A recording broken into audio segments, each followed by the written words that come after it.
In this video, I'm gonna cover some of the most popular interview questions that a lot of people fail, but they don't actually realize it. Alright, so let's start with the number one. What do you know about us? Alright, so this is a very popular question, and most likely all the companies out there, they are going to ask you this kind of question at some point or other, asking you why are you applying for their job, their company, what do you know about them, and some people fall into this kind of mistake, like I personally did in the past, and I said something like, oh, I'm just like applying for your job in here because I was actually looking for a job. I saw this advertisement in the job board, so I just decided to apply for it. And I was just like completely clueless. I thought it was like, okay, you know, the interview was so nice, and in the end, of course, I shouldn't have said this. When you are applying for some kind of job, you should actually do some research about the company, because the companies, they like to see that people, they are choosing their company instead of other ones. So you should go into their website, do research about their values, what they actually do, and these kind of different things. So you need to know a little bit about the company, you know, their values, their services, whatever they do, you know, because you have to be well prepared when they ask you these questions. So when you get in there, you are not going to be completely clueless about what they are asking. If you go there and you just say, oh, I don't know nothing about this, maybe you could tell me a bit about the company, most likely you are going to fail the interview. Alright, so let's go to the next one, and it is, tell me a bit about yourself. Alright, so this question in here, a lot of people fail this as well, because they start to say, when they ask, tell me a bit about yourself, a lot of people just start to say, oh, I like to go to the gym, I like to hang out with my friends, I like to walk with my dog, all these kind of things. It's okay to say, but in reality, when someone is interviewing you and is asking these kind of questions, they just want to know a little bit more about your previous experience. If you are going to work on some kind of role, let's say web development, they want to know, for example, how did you got into web development? What kind of projects you did before? Or if you have been in a previous company, what kind of things did you do there?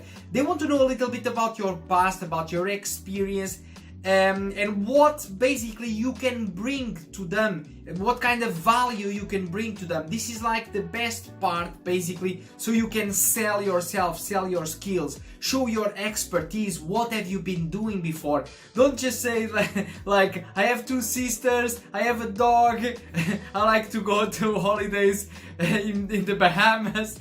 Don't say these kind of things, because it's almost like irrelevant. Of course, you can say a little bit from this and that, but you know now what's like the right answer for this kind of question.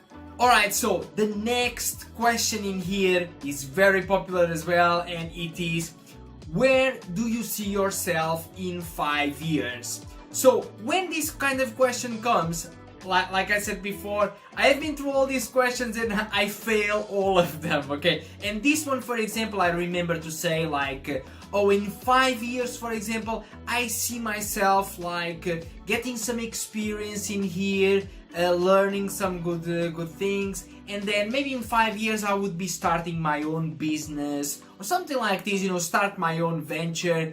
And let me tell you something, these kind of questions in here, if you are gonna say this, which I thought that it was completely normal, okay, maybe I'm gonna start my own business or something, this is gonna be completely against you, because the company, when it's hiring someone, they want to see like someone with some ambition to grow into the company, you know, to start to go into the company, bring their skills, bring their value, and help the company grow. And they want to see that you want to progress in the company as well. Let's say you are starting just like a junior developer. They want to see you go into senior developer, manager, and who knows, head of the department. They want to see that you want to go into the company and help them grow. And of course, you are going to grow with the company as well. So if they are going to ask you this kind of question, let's say you would say, I would like to be, for example, in 5 years a senior developer in here, helping other junior developers, or I would like to become a manager in here.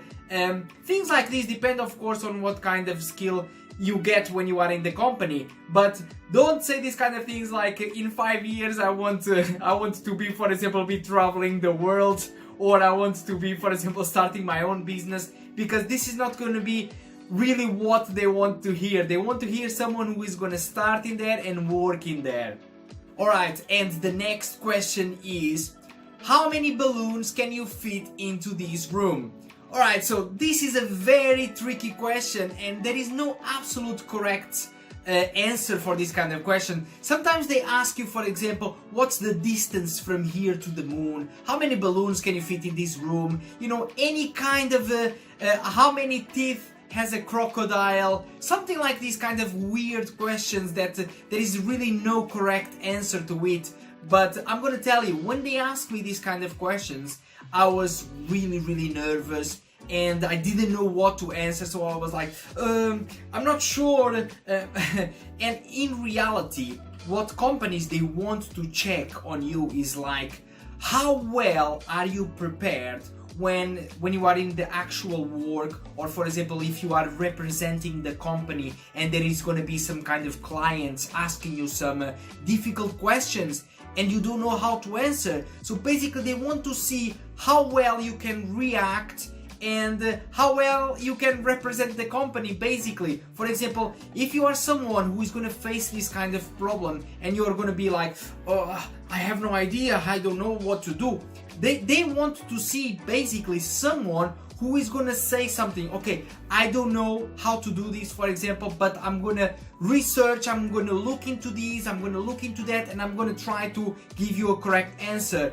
And this is exactly something like this. You are going to be representing the company, for example, in a meeting or something, and some client is going to ask you, how can we put this in your website? For example, how can we turn this website into a membership website? And you're not going to be like, I don't know what to say, I don't know what to do, you know what I mean? You have to be someone who is going to be like very quick to come up with some kind of answer, and it's not going to be like completely correct, but you know, you can actually say something like, I'm going to do a research, I'm going to evaluate this, and I'm going to give you a correct answer soon. I remember, for example, this kind of the balloons question. You could say something like this. Look, for example, a balloon is just like 2 meters square. I'm just like making these up from my mind. It's 2 meters square, and this room in here is like 6 by 2. So the volume, you know, you could just come up with something like this. Now the total balloons I could put in here would be, for example, 100. But look, this is not really correct. I'm just like doing some kind of estimate from my mind, but if you would let me go and do a little bit of research, I would give you the correct answer. So this is what they want to hear, some kind of conviction, you know, someone who is a little bit confident in giving some kind of answer, even if it's not correct, but you will come up with some kind of resolution. You are not going to be like, oh, I don't know what to do. They don't want these kind of people. They want people who can solve problems and challenges. Alright, that's why they ask these kind of questions, to see if you are one of those persons, or if you are someone who gets stuck with some kind of challenge and they don't know what to do. Alright guys, this is these questions in here that I wanted to cover, because I know a lot of people, they go to the interviews and they get these kind of questions. I remember I had a lot of interviews with these kind of questions and I answered them like really bad, like I told you in here. And I thought, after like 1 week, 2 weeks, I was like, why are they not calling me back yet? I think the interview was so well, you know, went so well and everything. But as you can see now, there is a lot of things in here that you could change to give like a different answer. Alright guys, so I hope you like this video. If you like it, make sure to give me a thumbs up. Subscribe to the channel if this is your first video, and I'll see you in the next one.